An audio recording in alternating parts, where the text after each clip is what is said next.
Hey, guess what? It's not as hard to start a fitness or weight loss program as you think. And I'm going to give you $100 in free home gym equipment to prove it.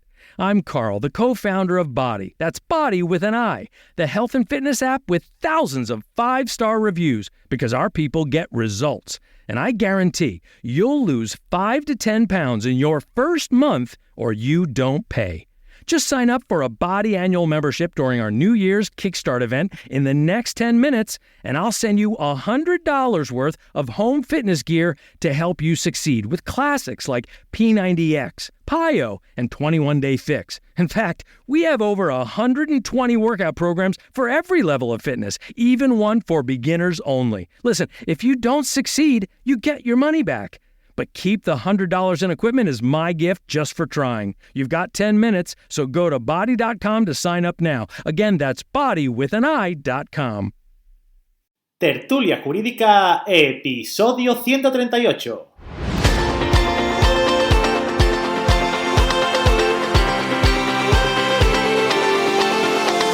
Hola, buenos días y bienvenidos a Tertulia Jurídica, el podcast donde los profesionales del derecho se quitan la toga y comparten su visión sobre temas de actualidad.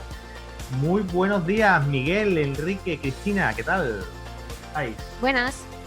Buenos días a todos. Estrenando año. Y los reyes cómo se han portado. Miguel tiene cara de malo. A Miguel le han traído carbón, tiene pinta de que le han traído carbón. Pero además en mucho. industriales. A mí me interesa saber, Ángel, ¿a ti qué te han traído? Si te digo la verdad, bastante trabajo. Ah, enhorabuena. A compartir. Bueno, eso es bueno. A compartir, espero que algo se pueda compartir. Algo Fenómeno. podamos compartir, ¿no, Cristina? Digo yo que con mi mentora ¿Algún... más. En algún siglo. No, en un par de semanillas, ¿no? Digo yo. Espero. La verdad es que, bueno... ¿No te han traído carbón? Yo es que lo mío es de lo de siempre. Entonces los reyes dicen, otra vez el angelito. Otra vez le vamos a llevar carbón. Y ya me lo convalidan. Me mandaron una vez un palé entero lleno de carbón del malo, no del de barbacoa, no el otro, no el dulce. Y... Ya, porque carbón de barbacoa tiene más utilidad que el carbón dulce. Bueno, el carbón dulce para pegarle bocado y parece un yonki. No está malo, ¿eh? No está malo, tío. Yo ya hace años que no... Bueno, de aquella vez que me cogí el empacho que me trajeron el palé, como estoy diciendo. Fuera broma. Que, oye, vamos a hablar hoy sobre un tema que creo que fue Enrique el que lo propuso, muy interesante, por cierto. Vamos a hablar sobre la desheredación, lo que recoge nuestro Código Civil, y creo que vamos a hablar también un poquito sobre la diferencia que hay también con el Código Civil catalán. ¿Por qué empezamos, Enrique? ¿Podemos desheredar a nuestros hijos así como así? Tú que eres el que más sabe de esto de España y parte del extranjero. Bueno, a ver, yo creo que todos aquí sabemos todo el tema, pero a ver, es verdad que el tema de desheredación, en primer lugar, la pregunta es si podemos desheredar a nuestros hijos, sí y no. Es decir, yo creo que primero habrá que hacer un pequeño concepto de lo que es la desheredación, sí. Porque mucha gente cree que solo pueden los padres a los hijos, y no es así. También los hijos pueden a los padres. Incluso el Código Civil prevé la posibilidad de que se pueda desheredar al propio cónyuge, aunque en la práctica sea poco. ¿Qué entendemos por desheredación? Bueno, hay mucha gente que piensa que desheredar supone a una persona privada de la condición de heredero, y no es así. Desheredar a alguien supone privarle de la legítima, únicamente de la legítima. Es decir, el resto de disposiciones testamentarias, como por ejemplo, imaginemos un padre que en vida ha hecho una donación a su hijo, o un padre que le deja el tercio de libre disposición a su hijo. Eso no. Si una persona se deshereda y fructifera esa acción, únicamente se le estaría privando de la legítima. Es decir, si hablamos de padres a hijos, del tercio de legítima y el tercio de mejora, pero no del resto de disposiciones testamentarias. El problema es que en la práctica, hoy en día, al menos hoy en día, es verdad que ha evolucionado mucho y hablaremos a lo largo del podcast, no resulta fácil llevar a cabo esta acción. Es decir, hacerlo sí, acudir al notario, redactar la causa sí, pero que luego prospere, al menos en la práctica, yo me guío por experiencia, es muy difícil que llegue a prosperar. Yo tengo un asunto que sí prosperó, y lo adelanto, y os cuento más o menos así por encima cómo era el tema. Un padre que tenía bastante propiedades y digamos que podía tener una masa hereditaria bastante amplia, Y los hijos, bueno, pues tenía varios hijos y hijas. Y en aquella época también te digo, ¿no? Porque los padres de hace muchos años, bueno, pues a los hijos les daban más que a las niñas. Esto es una realidad que ha pasado siempre. Y esta persona sufrió maltratos por parte del hijo que residía con ellos. Pero hablando de maltratos bastante fuertes, ¿no? Y este chico al final acabó desheredado. Para que veáis más o menos que esto ocurre. A lo mejor es extraño porque que yo sepa, yo tengo muchas relaciones y el único caso que he visto así ha sido este. Nunca me ha llegado, nunca he visto ningún asunto parecido. Yo, a raíz de lo que habéis dicho los dos, Ángel y Enrique, lo primero que la desheredación, lo que hay que tener en cuenta es que en nuestro derecho español común, existe lo que es la legítima, como bien habéis apuntado. Entonces, ¿qué es la legítima? Pues la parte de los bienes de una persona que no puede disponer de ellos porque la ley se los reserva a un heredero en concreto. ¿Quiénes pueden ser los legitimarios o herederos forzosos? Pues depende del caso, pero básicamente los descendientes, los cónyuges, cuando haya viudo, y también los ascendientes en determinados supuestos, ¿vale? Es decir, la desheredación no se entiende sin antes valorar cómo es el derecho sucesorio español, que es que una parte se la reserva a estos legitimarios forzosos. ¿Qué vengo a decir con esto? Que esto en muchos ordenamientos de la Unión Europea pues no se da, ¿no? Aquí en la Costa del Sol, de Marbella, pues cuando se le dice a los ingleses, ¿no? Que hay una parte de la herencia de la que no pueden disponer porque está arreglada en nuestro Código Civil y que va a unos determinados herederos forzosos, pues no lo entienden, ¿no? Porque allí no existe esa figura, allí toda la herencia es de libre disposición, se puede dejar a quien uno quiera, ¿vale? Entonces, lo que se está produciendo con el fenómeno de la desheredación es lo que yo he llamado un poco, un término mío, no sé si alguno lo ha recogido por ahí, la anglinización, ¿no? Anglinización. Se está dejando un poco más libertad a la hora de desheredar. ¿A qué te refieres con más libertad? Porque yo, Pues mira, a ver, entiendo que, sí. a ver, el artículo del Código Civil donde recogen las causas de desheredación en números clausus. Es un número clausus. Entiendo que lo que te estás refiriendo es a las últimas sentencias del Tribunal Supremo que hacen una interpretación ligeramente más relajada, pero de ahí hasta abrir la mano y hacer una lista abierta, vamos a ver. me cuesta trabajo verlo. Sí, claro. A lo mejor Miguel no se está refiriendo tampoco al... Bueno, seguramente sí, ¿no? Pero que lo mismo te está también llevando a lo que es la opinión, la opinión pública, la gente en general, que llega a pensar quizás que otro tipo de sistema sucesorio es más válido que el actual. ¿No te refieres a eso? Vamos a ver. Lo voy a decir porque me he referido con la anglinización. Vamos a ver. Hace unos años la desheredación era algo casi impensable. Estaba reconocida en el Código Civil. Estaban, como ha dicho Cristina, números cláusulos. Estas son, no nos podemos salir de ahí, pero nuestros tribunales, y concretamente el máximo exponente, el Tribunal Supremo, ha ido flexibilizando mucho las causas por las que se puede desheredar. En este sentido, el no tener incluso relación con los progenitores en muchos casos se ha admitido por el Tribunal Supremo como causa suficiente y bastante para desheredar a un hijo.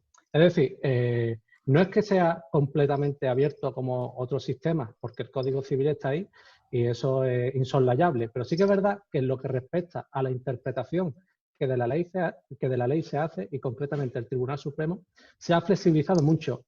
Hasta tal punto la flexibilización que se ha producido y que yo vengo experimentando, que muchos operadores jurídicos, cuando se les habla de desheredar, todavía no saben que existen, no es que existen, pero que se ha flexibilizado tanto y yo lo veo muy, a ver, efectivamente el Código Civil está ahí y no nos lo podemos saltar, pero toda ley tiene su interpretación por los tribunales y sí que es verdad que lo que se dice ahora por nuestro Tribunal Supremo, hace unos años atrás, era impensable. A ver, yo es verdad lo que está diciendo de que el Supremo poco a poco se ha ido adaptando a las sociedades. Es verdad que antiguamente el Código Civil únicamente, por ejemplo, el tema que ha comentado Ángel hace un momento, contemplaba que se podía desheredar si había maltrato físico. De Es hecho, decir, el Por maltrato sentencia psicológico. condenatoria prácticamente. Pues por eso, que el Claro. maltrato Ni siquiera era, psicológico... ni siquiera era suficiente el parte de lesiones. Debía de haberse iniciado procedimiento. O sea, sí que es cierto que antes, y disculpa Enrique, ahora ya te devuelvo, pero sí que es cierto que antes era una interpretación hiper restrictiva. Yo o sea, comparto y no comparto la teoría en el sentido de que el Supremo evoluciona como evoluciona la sociedad. También es cierto que ahora se hacen cosas que antes no se hacían y la sociedad actual no es la sociedad de hace 50 años, pero de ahí a que nos saltemos o nos alejemos mucho del Código Civil, me cuesta muchísimo verlo.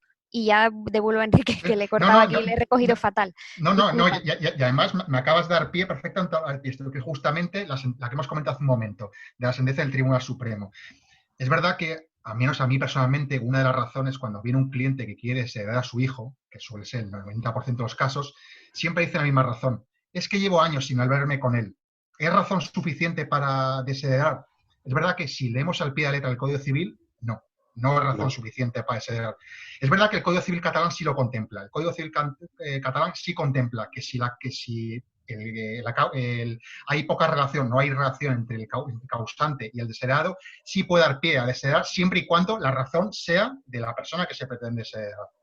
El Supremo, recientemente, hace un año, dictó una sentencia no exactamente que permitía desheredar si no había relación entre el padre y el hijo, simplemente que la falta de relación entre el padre y el hijo podía ser englobado como un maltrato psicológico y que, por tanto, podría abrir la vía a desheredar. Yo estoy de acuerdo con dice Cristina. Lo que no podemos hacer es que no haya causa, es decir, que se pueda simplemente, quiero desheredar a alguien, ¿por qué? Porque sí, porque me antoja. No, perdona, la ley está por algo. Ahora bien, también, haciendo un poco de abogado del diablo, entiendo lo que ha dicho Miguel. Yo, sinceramente, personalmente, creo que el sistema de legítimas en este país está muy en desuso. Y yo creo que, sinceramente, tendremos que coger ejemplos, no solo ejemplos como el de Gran Bretaña, como el ejemplo que ha puesto Miguel, sino ejemplos en nuestra propia legislación, la legislación principalmente la del norte, que plena libertad al testador. Es decir, si un testador quiere no dejarle nada a sus hijos, pues que no puede hacerlo, obviamente.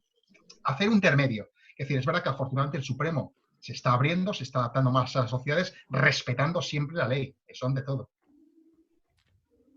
Sí, quizás para que se entienda mejor de qué estamos hablando habría que hacer un repaso sobre cómo se debe de llevar a cabo una desheredación en el supuesto de que concurrieran los requisitos para ello.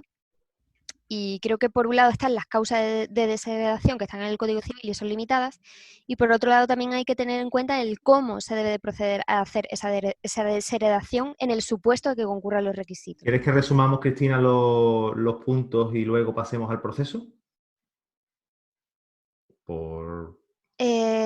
Se te ha cortado un poco y no te he oído. Ah, perdón. Que si quieres que primero veamos los puntos y luego pasemos a un paso a paso del proceso. Bueno, pues las causas de desheredación podemos distinguirlas en dos distintas: las causas genéricas, que son aquellas que determinan la incapacidad por indignidad para suceder, y vienen recogidas todas ellas en el 756 del Código Civil, y se condensarían como en siete grupos, 7 apartados distintos. El primero, que se ha condenado por sentencia firme por atentar contra la vida o a pena grave por causar lesiones o ejercer habitualmente violencia física o psíquica en el ámbito familiar. La segunda, el condenado por sentencia firme o por delitos contra la libertad, integridad moral, la libertad e indemnidad sexual y derechos y deberes de familiares. También el privado de la patria potestad o removido de la tutela o acogimiento familiar. El tercero sería causar al causante de delito con pena grave si es condenado por denuncia falsa. Acusar al causante de un delito con pena grave si es condenado por denuncia falsa. El cuarto sería el mayor de edad que sabe de la muerte violenta del testador y no denuncia dentro del plazo de un mes a la justicia el hecho de la violencia del fallecimiento. El quinto sería que con amenaza, fraude o violencia obligar al testador a hacer un testamento o a cambiarlo. El sexto sería que por iguales medios impidiere a otro hacer testamento o a revocar el que tuviese hecho, o suplantare o ocultare o alterare otro posterior. Y el séptimo sería en caso de sucesión de persona con discapacidad no prestar las atenciones debidas.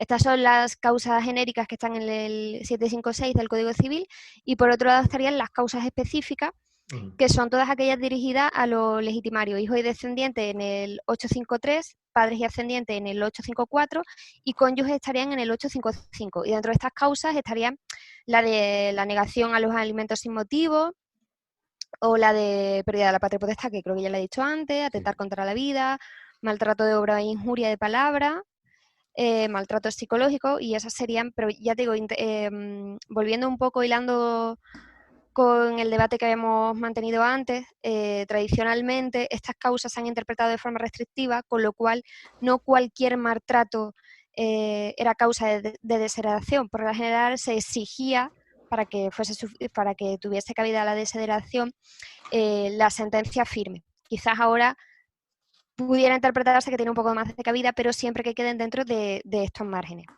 Claro, Y luego, por otro lado... Ahí es donde quería llegar yo, porque claro, el mero hecho de que exista un proceso en curso no quita, mejor dicho, a partir de perdón, la visión que tiene el alto tribunal con respecto a esto no quita que exista la sentencia, o tiene que existir la sentencia para poder llevar a trámite la desheredación. Esa es la pregunta. A ver, he leído varios apartados que empezaban diciendo el condenado por sentencia firme. Es decir, si no hay sentencia firme, pues no se reuniría el requisito. Una interpretación flexible sería el que, bueno, pues se obviara la firmeza, la sentencia o la existencia de procedimiento judicial. Yo entiendo que no se debe de flexibilizar tanto, por cuanto que o esa causa tiene cabida dentro de otra que no exija sentencia firme, o ya hay un requisito que no se cumple. Claro. ¿Vale? Como hablamos de la flexibilidad del tribunal, por eso lo decía, por si existe en esa línea o no, porque Miguel, yo sé que Miguel está haciendo muecas con la cara, que creo que quiere hablar. Sí, yo, Ángel, está haciendo muecos con la cara porque, vamos a ver, depende de la causa, pues exige sentencia firme o no. La causa que más ha flexibilizado el Tribunal Supremo es respecto de los descendientes, ¿no? Desheredar a los descendientes, y es el maltrato de obra, ¿no? Que esta no tener relación con los padres, pues se puede englobar dentro de esa causa, dentro del maltrato de obra. Y ahí no sé si es sentencia firme. Si una persona, yo voy a decir un poco lo que hago yo cuando se me plantea una persona que quiere desheredar principalmente a sus descendientes. No sé si estaré dando idea o no, pero bueno, lo que tiene que hacerlo es otorgar testamento, ¿vale? La desheredación por maltrato de obra tiene que hacerse en testamento, ¿vale? Cualquier desheredación. Sí, efectivamente. Pero bueno, si hay indignidad y demás, no es lo mismo la indignidad o cómo se refleja que la desheredación. La desheredación de un descendiente por maltrato de obra tiene que ser en testamento, ¿vale? La designación clara, expresa, y tiene que designarse claramente en el testamento quién va a ser el desheredado. Perdón. Y después tiene que ser en una causa y cierta fijada por la ley. Lo que me quiero referir, si una persona, porque no tenga relación con los hijos o porque, en fin, haya algún motivo de peso, ¿no?, que pueda ser considerado maltrato de obra, ten en cuenta que tú haces el testamento hoy, pero puede que el pleito sea dentro de 10 años, y dentro de 10 años no sabemos por dónde bailará el Tribunal Supremo. En definitiva, si alguien quiere desheredar, que lo ponga en el testamento, que lo recoja claramente los motivos, y después hay una cosa muy, muy, muy importante, que es a donde yo voy, que es lo que tiene la carga. Quien no esté de acuerdo con esa desheredación, el desheredado tiene que demostrar que eso no es verdad, que el motivo que se pone en el testamento no es verdad, se invierte la carga de la prueba, y eso es un poco lo principal por lo que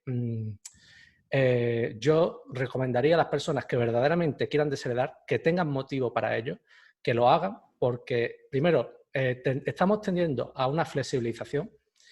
Obviamente no una flexibilización total, eso le doy la razón a Cristina, no hay libertad absoluta. Una obviedad eso, pero sí que es verdad que puede que cuando se abra el testamento el Tribunal Supremo haya flexibilizado todavía más, y nunca hay que olvidar que la carga de la prueba, quien impugne el testamento el desheredado tendrá la carga de la prueba y eso siempre es una dificultad añadida a todo esto, claro. ¿Puedo Puedes, introducir puedes. Ay, matices? Cristina, de verdad. Es que estaba escuchando a Miguel y pareces estaba nueva. pensando. Tenía un millón tenía turrullada la cabeza. Lo primero, la desheredación tiene que constar en el testamento, porque si no consta en el testamento, no hay desheredación, se hereda por legítima. Eso lo primero, es evidente que tiene que constar, pero es que si no consta, no estamos hablando de la desheredación, ¿vale? Porque no vale decirle a tu vecino, quiero desheredar a mi hijo. Si no consta testamento que así lo recoja, no va a servir para nada. Eso por un lado. Evidentemente, tiene que estar en un testamento y el testamento no puede estar revocado. Y tampoco puede estar en un documento distinto a un testamento o dicho de forma verbal. ¿Vale? Sí que coincido con Miguel en que la causa tiene que quedar definida, pero el objeto de la definición no tiene que llegar hasta el extremo de decir día, lugar, sino tiene que ser lo suficientemente determinable, no totalmente determinado, pero sí que tiene que ser lo suficientemente determinable para no causar indefensión al desheredado en el supuesto de que impugnara su desheredación y, segundo, favorecer a los herederos que se verán en ese procedimiento judicial a consecuencia de su herencia, de haberse visto acrecidos en la herencia, deberán de defender ese testamento. Entonces, es en la doble vertiente, el no causar indefensión al desheredado y el favorecer la posibilidad de defensa, la desheredación, a los herederos que continúen respecto de esa masa hereditaria. Vale. Comprendido. ¿Vale? Sí. Es muy grande, sabéis un montón de cosas, ¿eh? Después terminaremos de hablarlo. Muy bien. ¿Tenemos alguna aportación más? ¿O se nos ha quedado el tema ya llanito, fino y nada más? Bueno, podemos concluir. Hemos hablado de las causas, hemos hablado del procedimiento, hablar, bueno, pues de las consecuencias. Imaginamos que efectivamente se deshereda a una persona y se impugna, o no se impugna, o se impugna y lo pierde. ¿Qué consecuencias tiene la desheredación? Bueno, pues depende de los supuestos. El supuesto A que hemos dicho, el padre que deshereda a su hijo. Si prospera, pues el hijo se vería privado de legítima, es decir, del tercio de legítima y el tercio de mejora.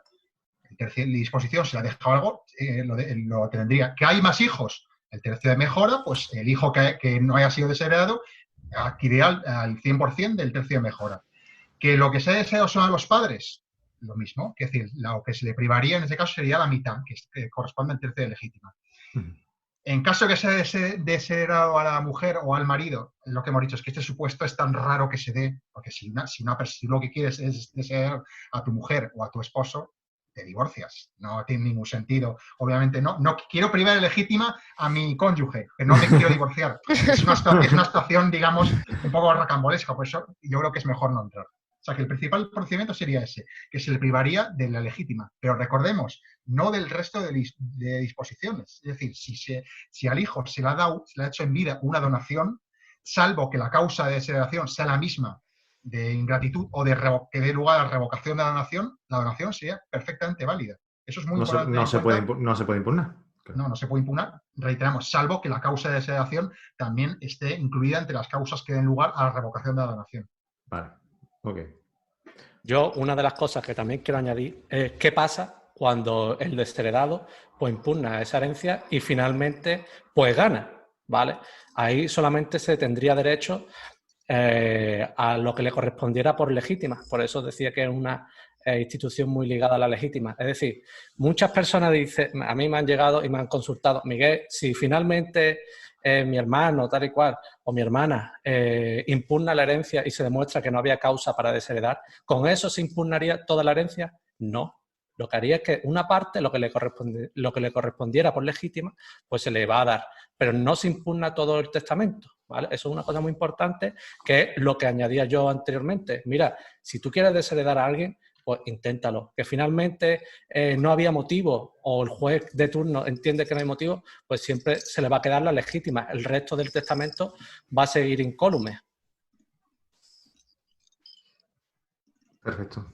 Y con referencia al Código Civil catalán, Enrique. A ver, el Código Civil catalán es verdad que lo hemos hablado muchas veces en estos podcasts, tenemos mucho que aprender. El Código Civil catalán es verdad que rige prácticamente todo lo que hemos dicho con respecto al Código Civil, únicamente eso, que sí contempla, como contempla la falta de relación entre padres y hijos, entre padres y hijos, o entre hijos y padres, o entre los cónyuges, lo hemos dicho, siempre y cuando, reiteremos, la causa sea de la persona que se pretende desheredar. Es decir, el padre, por ejemplo, que dice que lleva años sin tener relación con su hijo porque su hijo no quiere hablar con él o no le visita de nada, en el resto de España, pues sería difícil llevar a cabo la desheredación en Cataluña, ¿no? En Cataluña esta es una causa tasada en el Código Civil catalán que permite efectivamente llevar a cabo la desheredación, ya que se dan los requisitos para ello. Muy bien. Todo muy claro, todo muy, muy bien hoy. Pese a los 2 problemitas técnicos que hemos tenido durante la grabación, pero que quedará como me ha gustado el debate. Me ha gustado el debate, la verdad. Está guay. Me ha gustado. Me gusta. Pues hay que seguir creando nuevas tertulias para que la audiencia aprenda y nosotros también. A mí me sirve mucho para aprender, ¿eh? Bueno, familia, muchísimas gracias por el ratito. He aprendido muchísimo y creo que lo audiencia también. Y bueno, a ti que nos estás escuchando, darte las gracias por escuchar este episodio, por compartirlo y las valoraciones de 5 estrellas que nos hacen en iTunes, Spotify y en iVoox. Familia, nos escuchamos en tu podcast, en Tertulia Jurídica. ¡Chao!